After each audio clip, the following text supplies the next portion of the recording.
بسم الله الرحمن الرحيم. الحمد لله رب العالمين،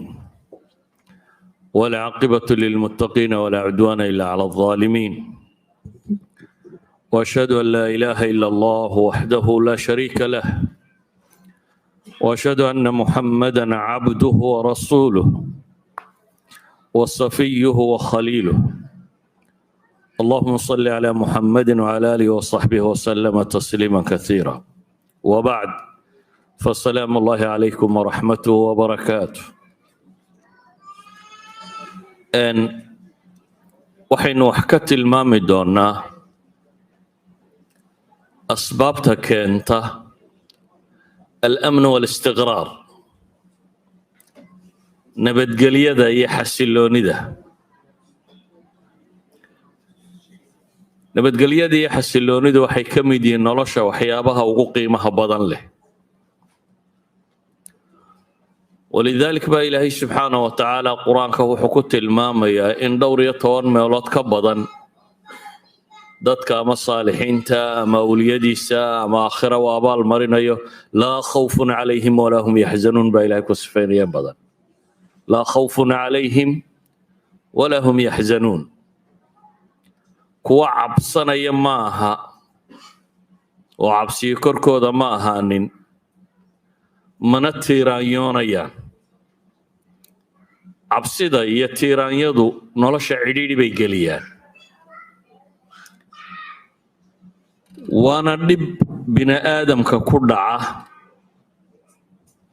waana waxyaabaha maqaasid shariica ay culammadu yidhaahdaan ay u yimaadeen oo dhan, in qofku nabad u helo diintiisa, caqligiisa, naftiisa, maalkiisa iyo cirdigiisa iyo sharaftiisa, iyo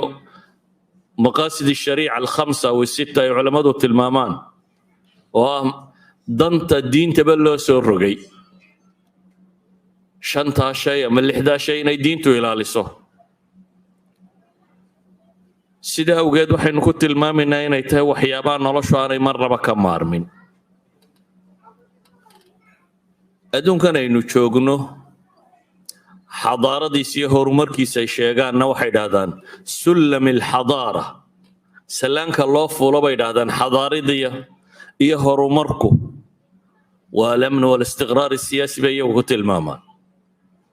waa nabadgeliyo iyo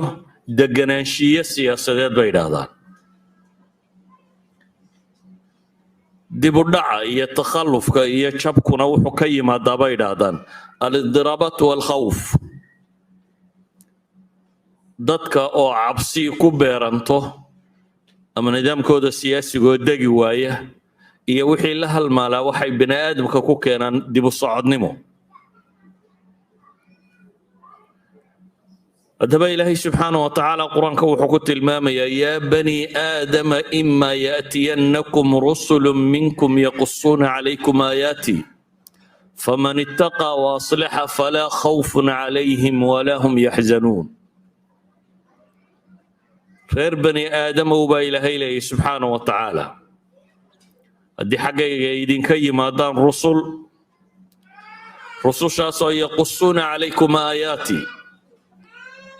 idinku dul akhrinayo idinka warramaya aniga aayaadkayga iyo waxyiga alle subxaanahu wa tacaala. dug kuwaas idin yimaadaan, yacni waxyigu markuu idin yimaado ilaahay diintiisu hadday idin soo gaadho,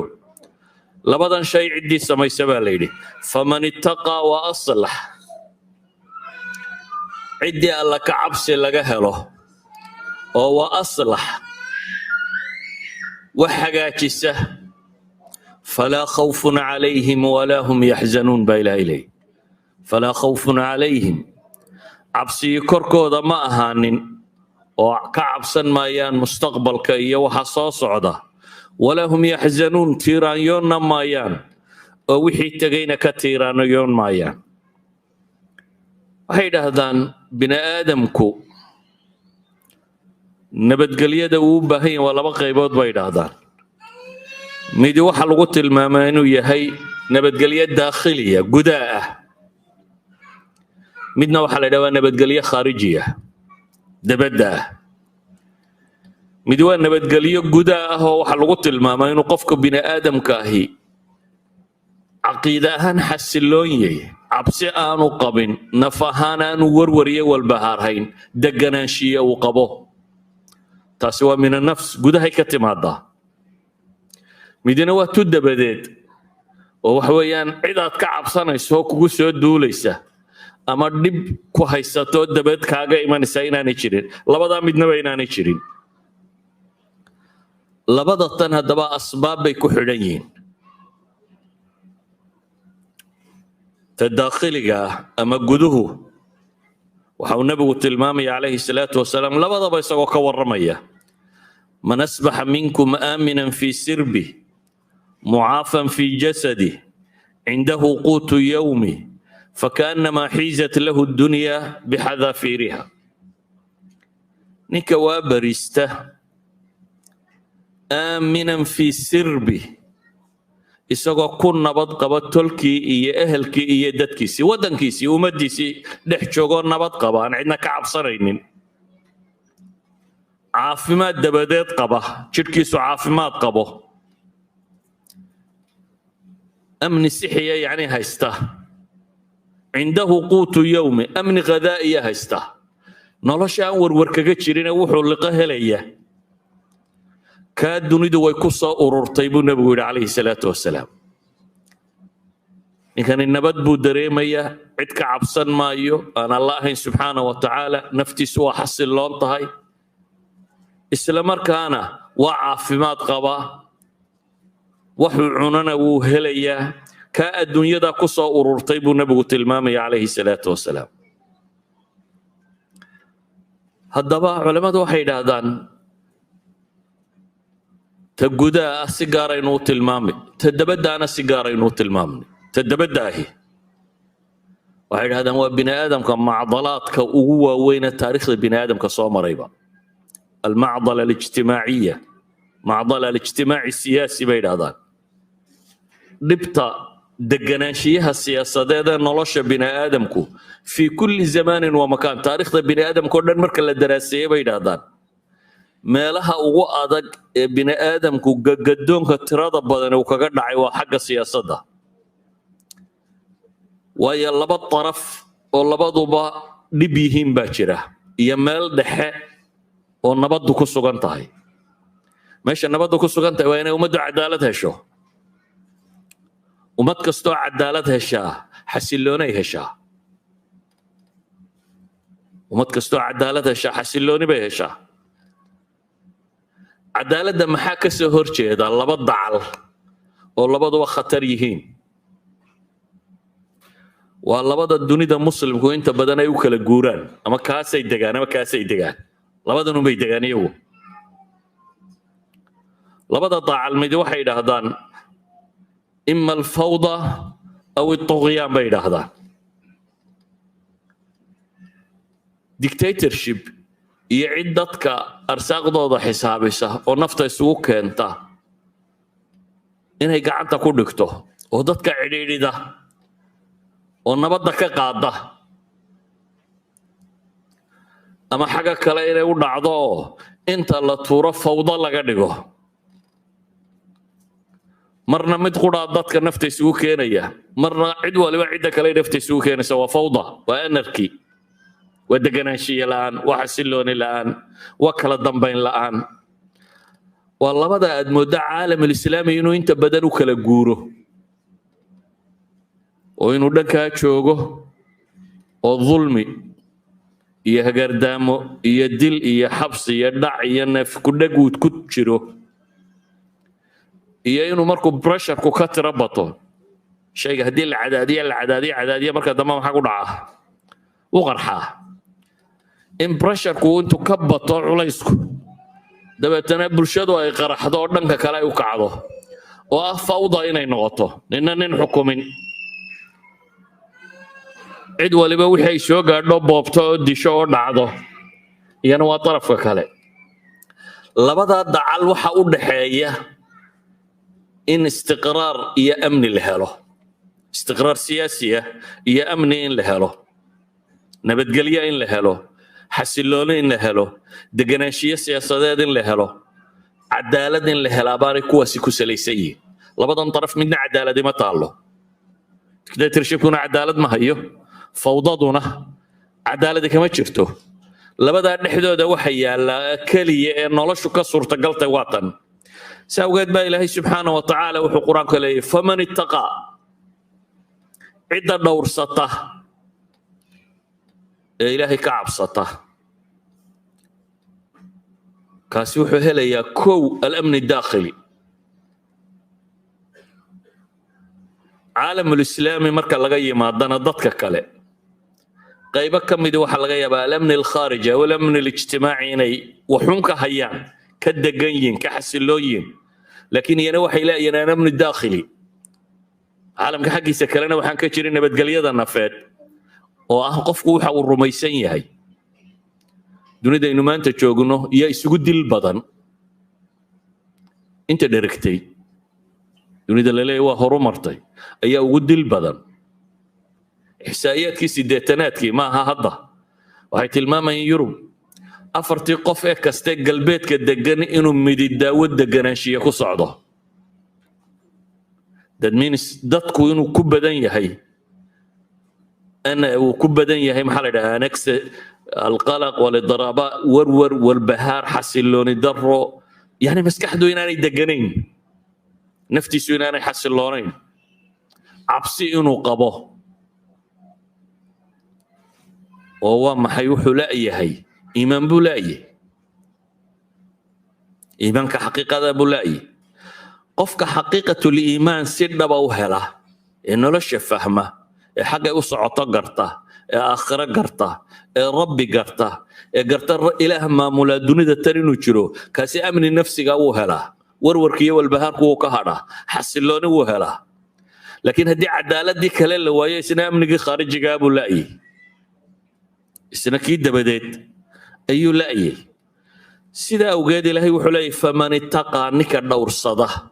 oo wa aslax wa hagaajiya alamni alijtimaaci bulshada hagaajiya kaasi labadaa isku darsadaa falaa khawfun calayhim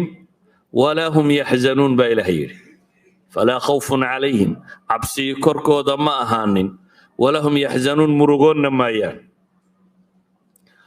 qaybta koowaad ilaahay wuxuu inoo tilmaamayaa iimaanku inuu طumaaniina iyo sakiina keeno inuu keeno iimaanku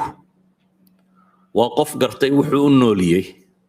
waa qof gartay xagga uu ku socdo waa qof gartay noloshu macnaha ay leedahay saa daraaddeed baa ilaahay wuxuu leeyahy aladiina aamanuu walam yalbisuu iimaanahum bidulm ulaa'ika lahum اlamnu wahum muhtaduun kuwii iimaan dhaba laga helay ee aan iimaankooda ku ladhin ama ku labin ama ku marin dulmi shirki aan dhex gelinin ulaa'ika lahum اlamnu baa ilaahay yidhi kuwaasi nabad bay leeyihiin xasilooni bay leeyihiin sakiinay leeyihiin iطmi'naan bay leeyihiin cabsi duniyeed ma hayso wahum muhtaduun iyagaana hanuunsan baa ilaahay yidhi subxaana wa tacaala aladiina aamanuu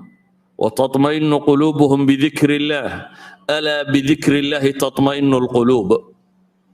كوا إيمانك لغا هلاي قلبيدودو كو حسلين با إلهي ليهي اللي حسكي يا ذكريس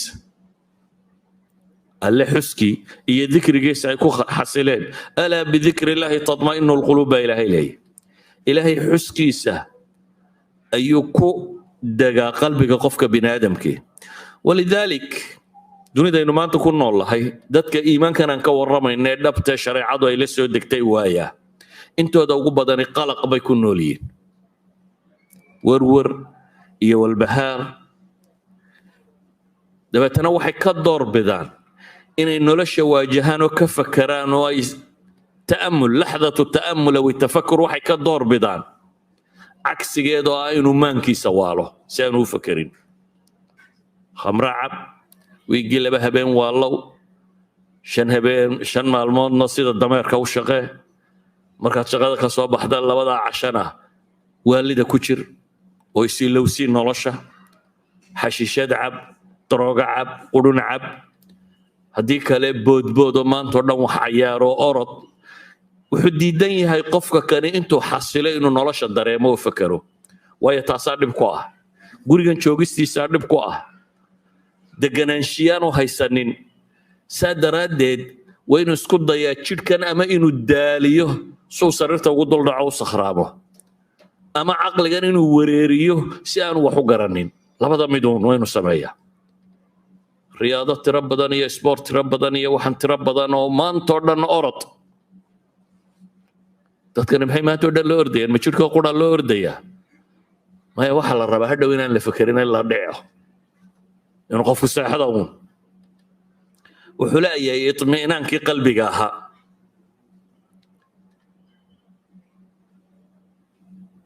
kaasi waa dhan ilaahay waxaanu tilmaamaya walow anna ahla alqura aamanuu wattaqow kuwa magaalooyinka degani hadday ilaahay ka cabsan lahaayeen iimaanna laga heli lahaa cirka iyo dhulka barakaadkoodaan u furi lahaa baa ilaahay leeyahy subxaana wa tacaala haddaba su-aashaynu isweydiinaynaa waxay tahay labadan shay aynu tilmaamayno ama amniga nafsiga ha noqdo ama amniga khaarijiga ha noqdo aynu tilmaamayno mujtamacaadka maanta dunida ku nooli inta badan cid labada isku haysataa way yartay kuwii waxyiguu soo degay ay ahayd inay labadaba helaanna intooda ugu badani waxay helayaan waxa weeyaan inay degan yihiin xasiloon yihiin iimaan ahaan waxyaabihii maalan soomaaliya burburkeedii iyo abaaru marka dhaceen iyo waxaa reer galbeedku qorayeen ay ugu yaabka badnaa agtooda waxaa ka mid ahaa dad baahan oo gaajoonaya oo dhibahaysato oo dowladnimo waayo oo isboobayo haddana faraxsan bay ku leeyihin oo qoslaya waayo waa qariib iyagu ma dareemayaan qofkani waxaan uu dareemayo inuu ilaahay rumaysan yahay inaan adduunku dhibta caynkana ku haynin iyaga waxaa qariib ku ah in la arko qof noocaa noloshiisii tahay ummad noocaa noloshoodu ta aan isdilaynin aan isagu naftiisa goynaynin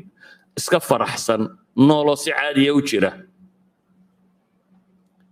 laakiin waxaynu weynay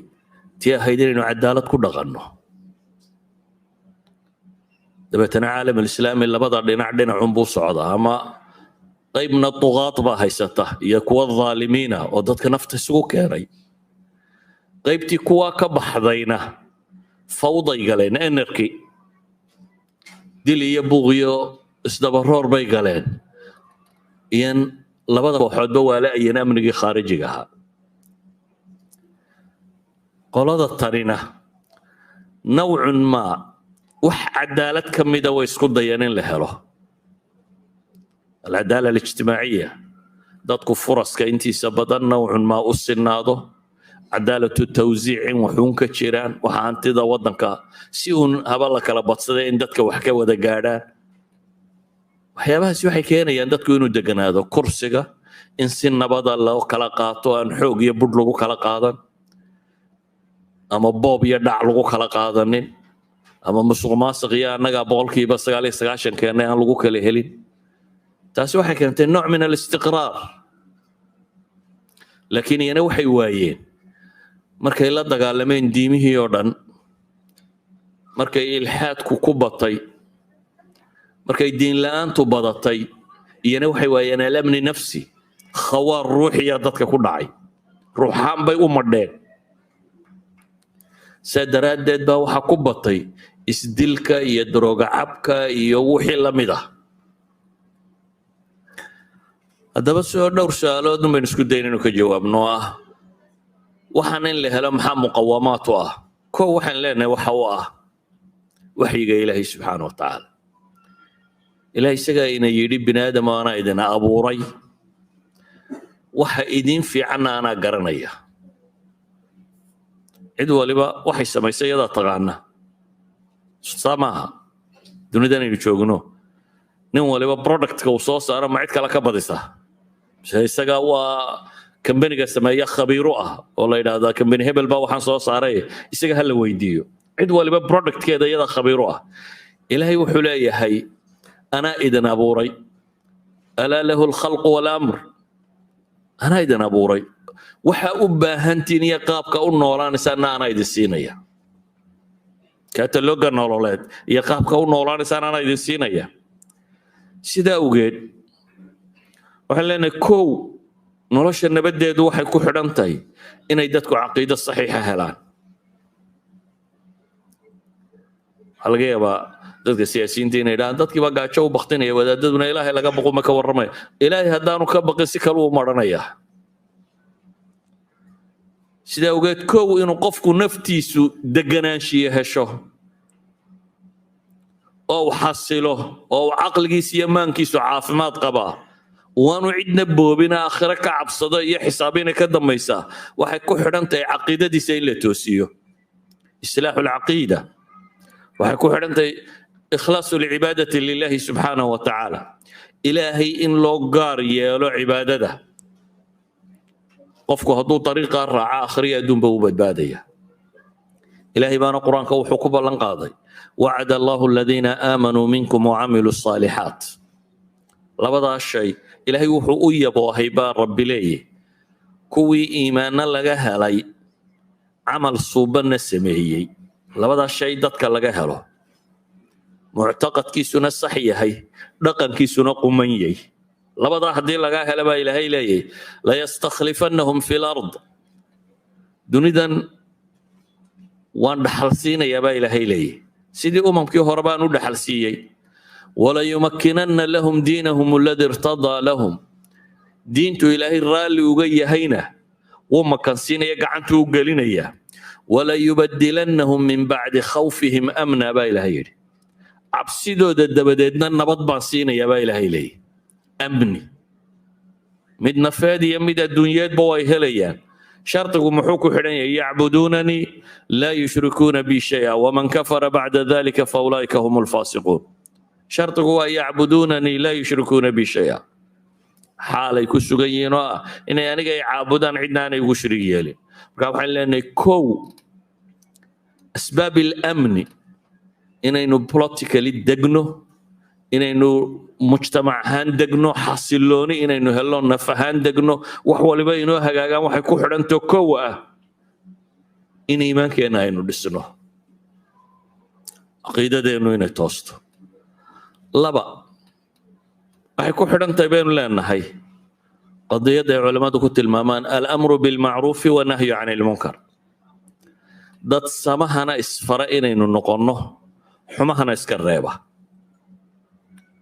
bulshada aan dhaqankaa yeelan xumuhu wuu ku faafaa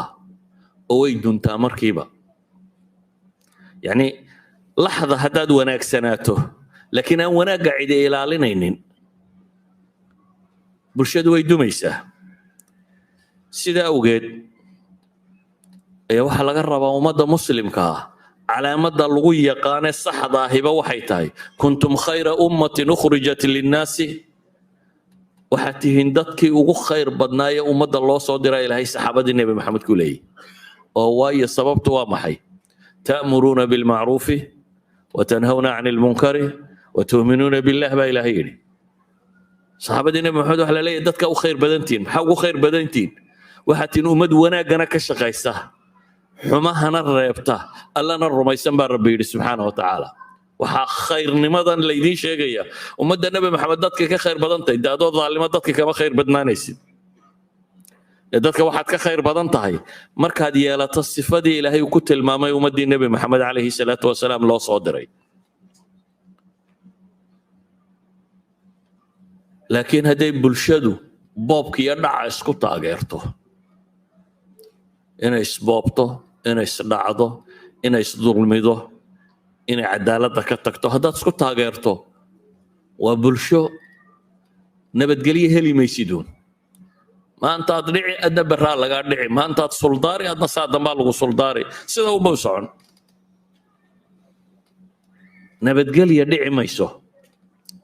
markaa ninka ku faraxsan reer hebel baanu kurastoodii boobnay ama waxaan ka qaadnay ama xoolahoodii boobnay ama dhulkoodii bo adna waa laga qaadiyo taasi isbeddel ma jiro isbeddelku wuxuu ku dhacaa nabaddu ay ku timaadaa inay dadku cadaaladda dareemaan cadaaladda waxay dadku dareemi karaan markay ummadda ku dhex jiraan dad samaha ka talinaya laakiin dadka hormuudka u ah hadday iyagu noqdaan kuwa dhaalimiinta aan samaha ka talinaysay u guulaysanayaan walow aan mu'miniintiin waa halaagmaysaan ولذلك النبي عليه الصلاة والسلام آيات القرآن وحينا ترى وأصلح مصلحنا تهي إن تصالح تهقر لقى مرة بو إن مصلح تال الربا إن أدقوا ونكسن تهقر لقى مرة بو وحل الربا إن أدد كانوا ونكنيس النبي عليه الصلاة والسلام إسقوا شوغا قري زينب بنت جحش ayuu hurdo ka toosay isagoo fazica markaasuu wuxuu yidhi laa ilaaha ila allah waylun lilcarab min sharin qad iqtarab futixa alyawma min radmi yaajuuja wamaajuuj mithlu haadihi intuu nebigu toosay buu wuxuu tawxiidsaday ilaahay baa weyn waxa uu nebigu tilmaamay calayhi salaatu wasalaam carab dhib baa ku soo socota buu nebigu yidhi oo yaajuuj iyo maajuuj baa la furay meeshoodii waxaynu uga dan leenahay xadiidkan intiisa dambe nabigu calayhi salaatu wasalaam zaynab su-aal bay weydiisay odhanaysaa afa nuhliku wa fiina asaalixuun miyaa lanala halaagayaa iyadoo dad saalixiin inugu jiraan dadku isagoo weli dad khayr qaba ay ku jiraan miyaa la halaagayaa buu nabiga weydiiyey calayhi salaatu wasalaam haweenaydaas nabigu wuxuu ku yidhi nacam إذا كثر الخبث هاي ولا هلاقيا هدي أي بطان دتك حمي هدي دتك حمي بطان إذا أمضوا كأمة وحين لأن وين مركو هوري هدي للرباء النبض لهله مد نفسية يمد خارجية بين لهله كو وين العقيدة دودو إصلاحنا ويدتكو إيمان صح هلان لبا وحين لنا وإنه الأمر بالمعروف والنهي عن المنكر دتك وين حمانا لغا ريبا سمحنا لفرا هذا واحد مودا سومالدو إنه كوب بدن تهي غوغائيين دتك بلد الشيغة دتك بلد الشيغة داد وسائل الاجتماع ودا اكتو نوحن ما انت الله يسكولو حديدو وحا ugu badan ee ku jira waa waxaan sax ahayn ama ummadda nabadeeda ka talinaynin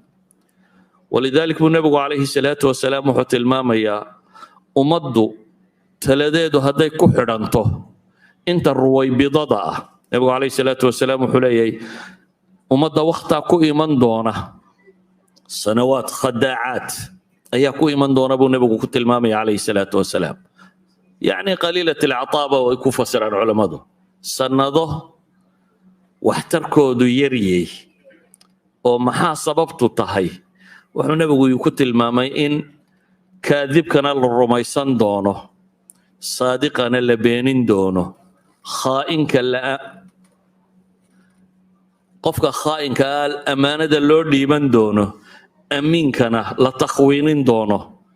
arruwaybidana ay umuur ilcaama ka hadli doonto markaasaa nabiga la weydiiyey ruwaybidadu waa maxay waa dadka tawaafihda buu nabigu ku tilmaamay oo umuurta caamka ummaddu ay leedahay ka warramaya ayuha alaxiba waxaan ku soo koobaynaa marka haddii la rabo nabadgelyo deganaanshiye inuu qofku helo iyo bulshada iyo mujtamacu